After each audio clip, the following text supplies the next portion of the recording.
policy on the table. It's 2 pages long for each of you. I would ask that you at some point read all the way through it. If there's not enough copies on the table, I have more, so be sure you get one before you leave. All right.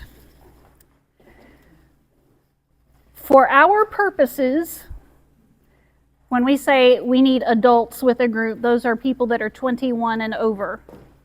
We have those little 18 to 20-year-olds that are in this gray area, but for our insurance purposes, adults are considered 21 and over. So if we have helpers who are 20 and under, they cannot be left alone with the children. They can help do all kinds of things, but they can't count as a person or that is the adult in the room. Does that make sense to everyone? I feel like I'm spinning around the point there, but there we go. And I think you all know this. All adults volunteering with youth and children must have a background check completed. If you are unsure if you have had one, please see me today. I have extra copies. What you doing? I am teaching them all the things they need to know for Vacation Bible School. You go hang out with Mom for me? Thank you. All right. We do have a 2-adult rule. So children must be supervised by 2 adults from different households. So like we've got David and Linda live in the same household. They only count as 1 adult if they are in a group together. But if they're in separate groups, then they count as 2 adults. Does that make sense? For bathroom breaks, this has gotten tricky in the past.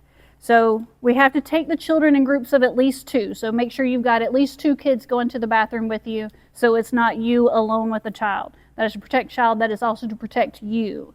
And so if you got your group, 1 adult can go with the group of kids to the bathroom and wait in the hallway, and then the other adult stays with the rest of the group.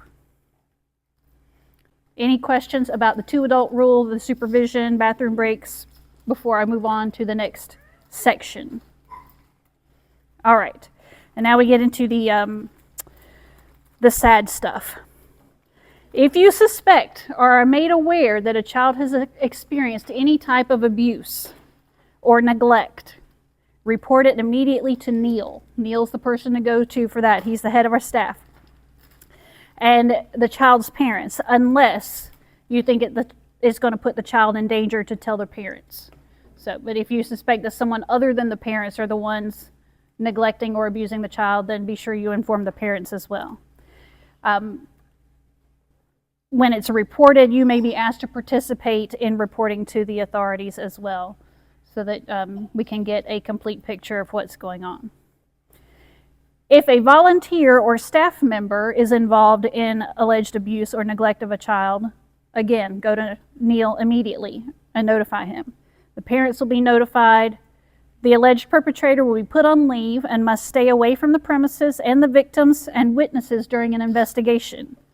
Any allegations will be reported to the authorities, and anyone who is found not innocent after the investigation will be removed from their position with children and youth. That is all of the ugly part of volunteering with children. Do you have any questions about any of those procedures? All right, hopefully, so far in my tenure here, we have not had to deal with any of that here at church. Hopefully that will continue. All right, doors should always be open and unlocked unless there is a window in the door. You need to be visible from somebody coming in the hallway, so that either they see you through a window or the door has to be open so they can see you through the doorway at any time that you are with children. Drop off and pick up. Children must be accompanied into the building by an adult who will check them in. For VBS, we do that at the check-in station. It will be set up right here inside the door. There'll be at least 1, I think 2 people there to check them in. And their adult that brings them has to check them in. When they leave, children will only be released to their parent or guardian or another adult 18 and over who is listed on by the parents on their registration forms. The people at the check-in station will have access to who is allowed to pick up the children. So if someone comes in and says, oh, so-and-so called me 5 minutes ago and said they couldn't get here, and they're not on that form, those children don't go with them until we verify with their parents that it's okay. Because we want to make sure the children are going with who the parents say they can go with. If someone's coming to pick up, and this is especially true in VBS, we have a lot of visitors. If someone's coming to pick them up and you don't know who they are, you need to request a photo ID so it can be checked along with the list to make sure that the names match. And then children must be checked out at the checkout station. A little change in things for this year. We have several youth volunteers. And so if we have youth volunteers who are not drivers, who cannot drive themselves here, we will have emergency contact info for each of them. They may check themselves in when they arrive. They do need to stop and check themselves in. But they will need an adult to check them out at the end. So youth can check themselves in, but they need an adult to check them out. If they are drivers who are under 18, they may check themselves in and out, but they do still need to check in and out. We have, I think, failed in that the last few years, not keeping track of our youth volunteers as carefully as we keep track of our children. But we have some very young youth volunteers this year, so I want to make sure that we are taking care of them. If you have a youth helper with your group, then I would ask that you be responsible for making sure that they're where they need to be during the checkout time until they have an adult come pick them up, whether they're helping in your station or helping with your group of children or whatever. They are also part of your charge and your care. All right, questions about drop-off and pickup? Yes, ma'am. Can I assume, I'm not sure what I'm doing yet, but if I've got a group of children that I'm taking from place to place, and an adult brings that child to me and I don't recognize the adult, do I need to check an ID, or have they already been checked up here? If they're bringing them to you to drop off, they don't need an ID to drop them off. They only need an ID for us to give them back into their care. So, all right, any other questions about that? All right. If a child is sick, they must stay separated and be sent home. And that's for fever, vomiting, diarrhea, eye or skin infections, green or yellow runny nose, or other symptoms of communicable diseases. If a child gets sick in our care, notify me. And then the child will be removed from the group, kept separated, and their parents will be called to come and get them. If we have minor injuries, like they fall down and they scrape their knee or whatever, we're going to provide appropriate first aid. We cannot use medication on them, but we can use soap and water. We can put Band-Aids on. We can use ice packs, that type of thing. And then we'll notify their parents at pickup that they got hurt that day. If we have major injuries, notify me immediately. Parents will be called. If it's necessary, I will call an ambulance and we'll ask the parents to come and meet us at the hospital if it's that bad. Hopefully, we don't have to deal with any of that. But we have had some minor injuries. We haven't had any major ones yet so far. So, any questions about sick or injured children? Yes.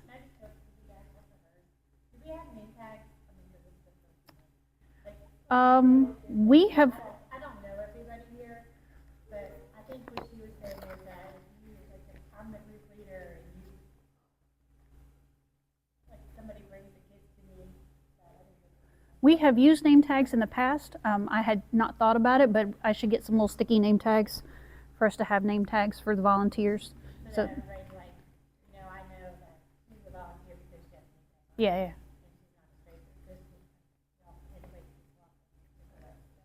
Right. Thank you for reminding me of that. I had forgotten about name tags, but I will make sure we have them. All right. Anything else before I move on to the next section? All right. For taking photos and dealing with social media, parents have had the opportunity to sign a photo release when they register. Currently, all of them have said it's okay to take pictures of their kids. But if we get some more between now and then that it's not okay to be photographed, I will let you know that you can't take photos of this particular child. But I would ask that you do not post any photos of VBS directly to your own social media. You can share them with me, and then we'll post what's appropriate on the church's social media. Any questions about photos and social media? All right. So that is all of the safety training things I have. Our schedule is very similar to what we've done in the past years. So you have, starting at 5:30 to 6 o'clock, you have time to come in, set up your space, get ready for your kids, whatever task you're doing.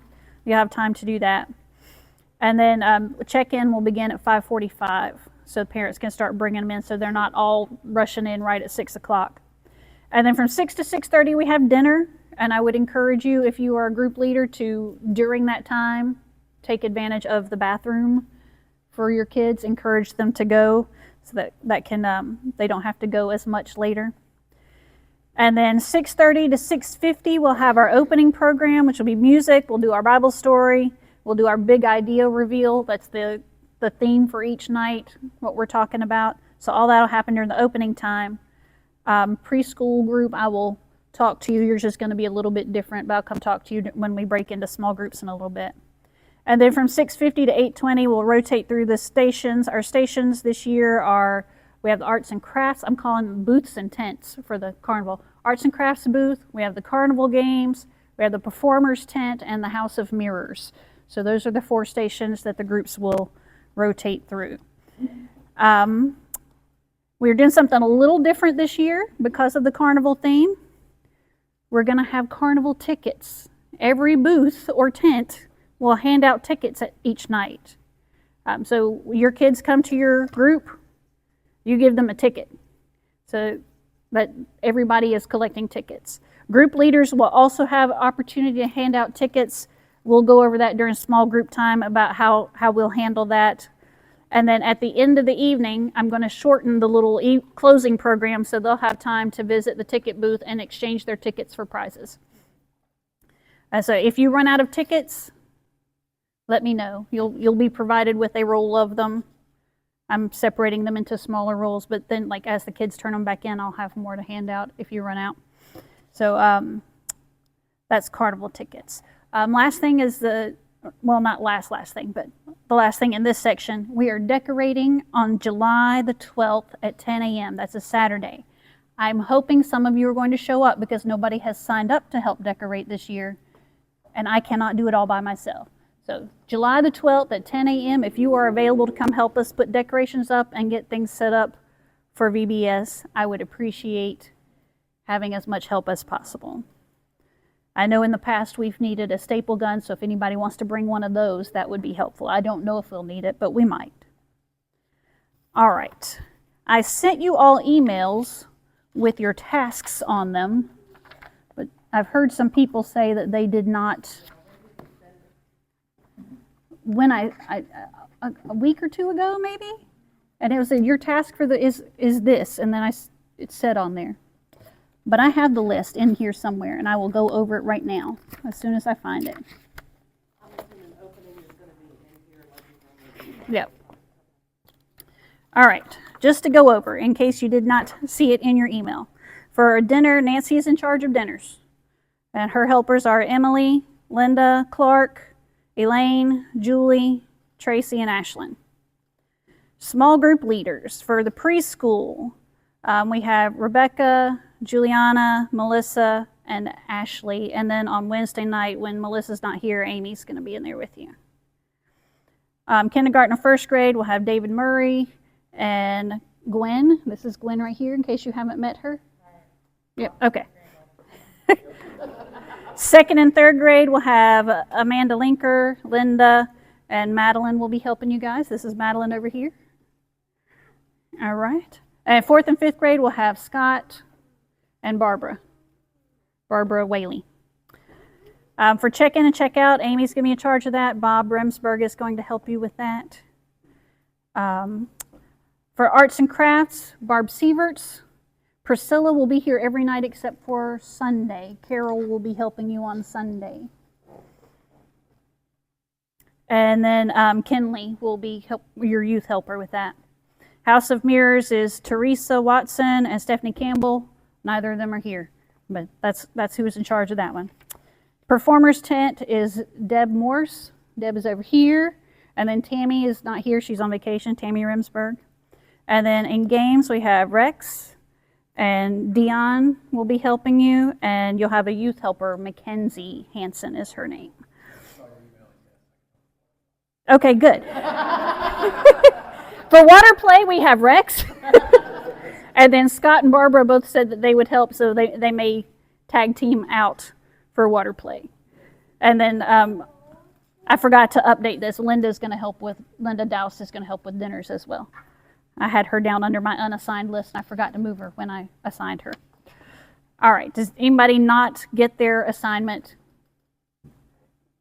All right.